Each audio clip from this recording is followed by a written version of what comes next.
Hey everyone, it's Just History Guy here, and I'm back with another list ranking. This time with my top 8 favorite tactical strategy RPGs.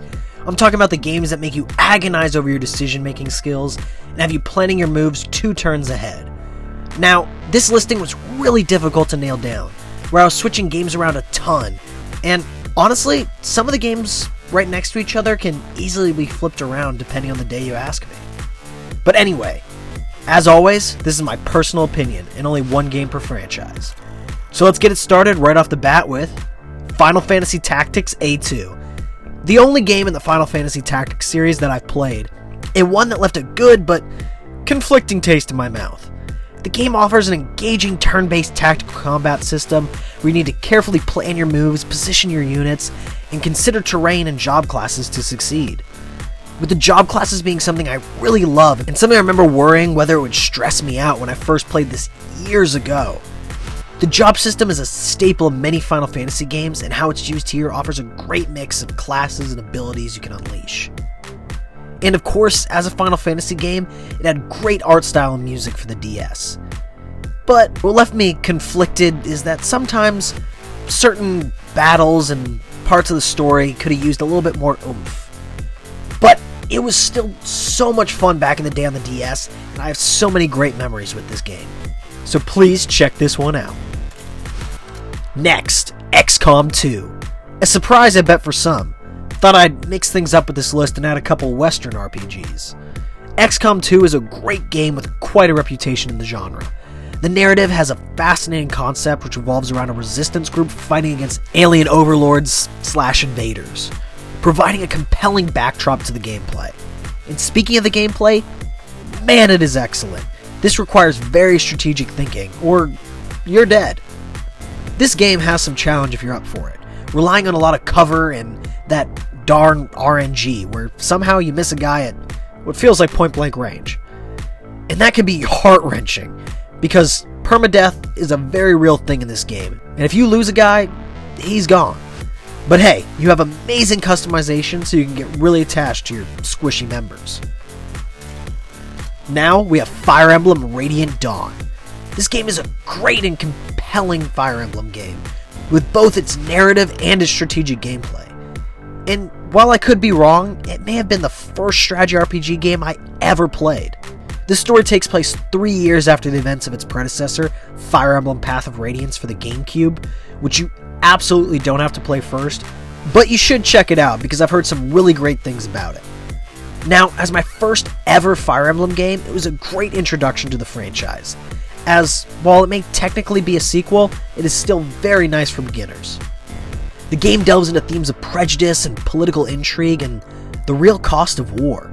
The narrative is definitely something that could be adapted into many different mediums and still succeed. And it sometimes even reminds me of an HBO series with its narrative exploring multiple perspectives and showcasing the morally gray nature of conflicts, with some great twists and turns that younger me just loved. Honestly, it's a heck of a game that you should immediately check out. Digimon Survive. Now, I debated this on the list, and not because I don't love the game. I honestly think it's great, and a real hidden gem. So let me mention the positives first. It has absolutely fantastic characters and story. This game is written extremely well, and is quite dark and serious for a Digimon game. And that's what makes this game so good. And don't even get me started on the music. That opening theme is a 10 out of 10. Gorgeous, it's so emotional, I love it. But then we get into the actual tactical RPG combat, and that's where my concern is a little. The combat is serviceable. While not bad, it isn't that great, and it can be kind of boring at times after you do a few in a row, which is the worst thing a game can do. But then again, the decision making and character affection system are so good, with a nice art style when not playing in the combat. So weirdly enough, it goes on this best tactical RPG list, not for its tactical gameplay necessarily, but on story and exploration decision making alone. So be warned, but also, please play this game, the story is so great. Next, we have Joan of Arc for the PSP, developed by Level 5 of Ni no Kuni and Professor Layton fame. This game combines historical moments with fantasy and allows the story of Joan of Arc, a young girl who becomes a legendary figure during the 100 Years' War. This is not only one of the best tactical RPGs, but one of the best PSP games ever released. This game has fantastic depth and replayability, with solid gameplay mechanics and strategic battles with good character progression. The game encourages experimentation with character classes and skills to provide great replay value on a second playthrough. There are also some decent secrets to find. This game still looks beautiful, even as a PSP title, with some amazing animated cutscenes that feel like they're straight out of a Studio Ghibli film. Now, starting off for the top 3, we have Triangle Strategy. Now this game is something special, and was till just a couple weeks ago my favorite modern strategy RPG. It has gorgeous HD 2D visuals. Man, I love this art style. This is the game that fans of Final Fantasy Tactics were looking for. This game has many interesting mechanics with an excellent cast and story. I loved building up my war forces and gaining allies. In this game, you take on the role of young Lord Wolfert and wage war across the continent after some very duplicitous actions from what was thought to be an ally kingdom. Recruiting up to 20 characters with gameplay that really requires you to be tactical. This game deserves the love it has, and for those of you who haven't played it yet, now's the time. Devil Survivor 2 Record Breaker.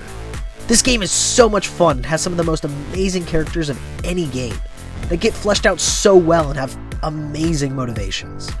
See, in Devil Survivor, you can engage in dialogue and bonding events to increase your relationship with characters.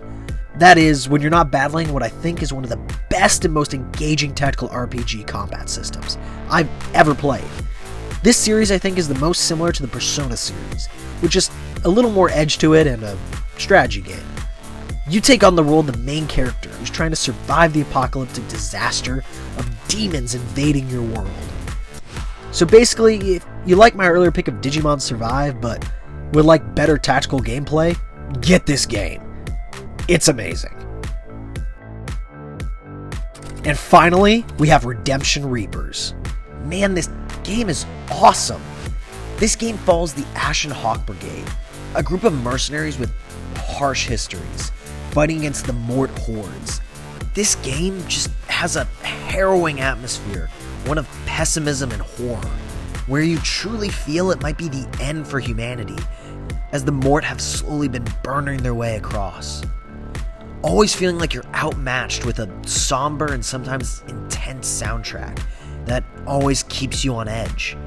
This game just has something about it that you need to experience for yourselves. With great strategic gameplay that constantly has me thinking about my next few moves, upgrading your characters is also super addictive, with you always trying to find the best combination, the best level up.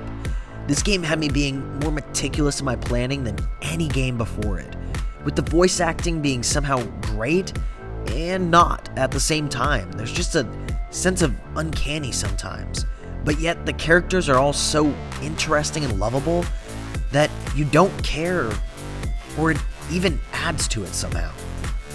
Also, for Naruto fan, the voice actor for Jiraiya is in this, and that just threw me off guard when I heard it.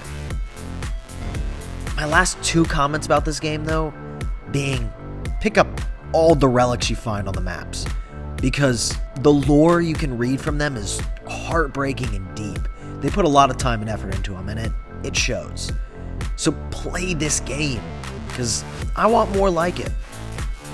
And with that, I'm the Just History Guy. Thank you so much for watching and all the support you've given. Please like, subscribe, and share the video. It means a ton, and with that, have a great day.